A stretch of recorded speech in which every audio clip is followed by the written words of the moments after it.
So why do I use a fake name for this channel? The simple answer is for my own safety. Before I created this channel, I spent the past 2 years sharing my story of leaving Islam on social media with anonymous written posts where I didn't reveal my name or my face. So when the time came for me to make videos and show my face, I decided to still keep my name anonymous because I was worried about the potential repercussions I would receive in my personal life and in my career for speaking out against Islam.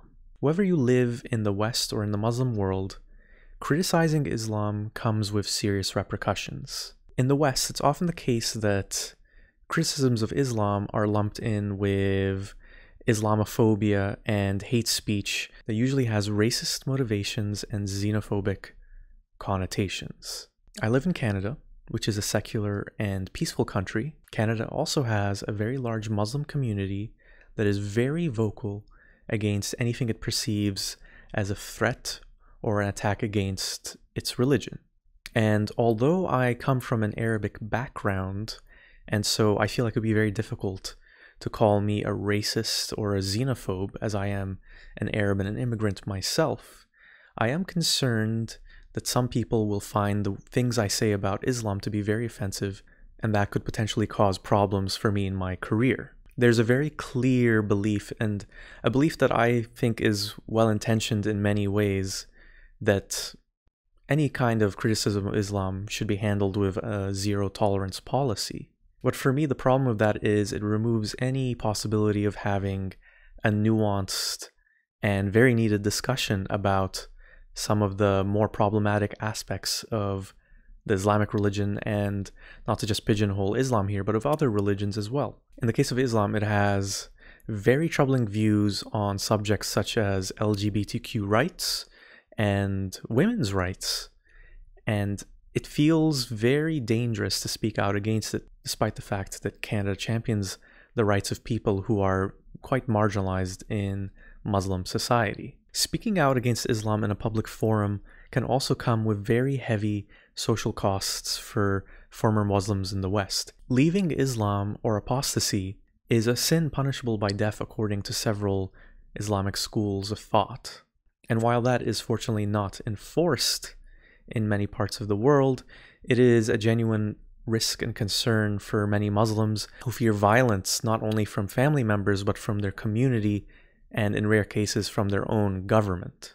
That isn't a big problem in the West, again, fortunately. But in the Muslim world, there is a very serious and grave risk of speaking out against Islam and even just coming out as an ex-Muslim.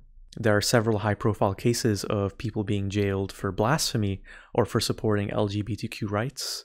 One very famous example is that of Egyptian activist Sharif Jabir, who actually was imprisoned for blasphemy for quite a while. I highly recommend you check him out online, and he also has a YouTube channel which is also worth checking out. But the reality is, beyond the high-profile cases, there's many cases of ex-Muslims who face all kinds of physical and verbal threat, whether it's online or in person, whether they live in the Muslim world or in the West. And that's why many of them, like me, choose to remain anonymous. Because although we want to speak out against Islam's toxic beliefs and how it caused many damaging effects in our lives, we know that speaking out against that religion that is held so dear by so many Muslims is a very risky proposal, and one that immediately offends and enrages many Muslims around the world.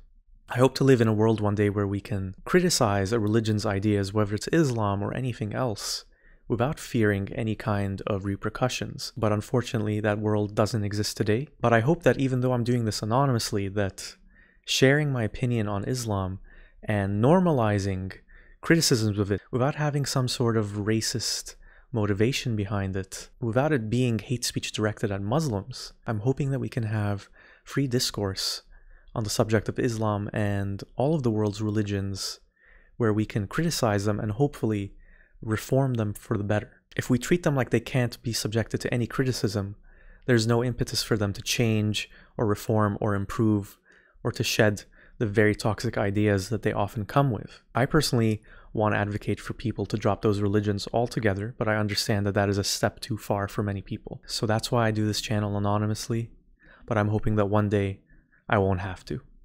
Thank you so much for watching, and I'll be back with another video soon.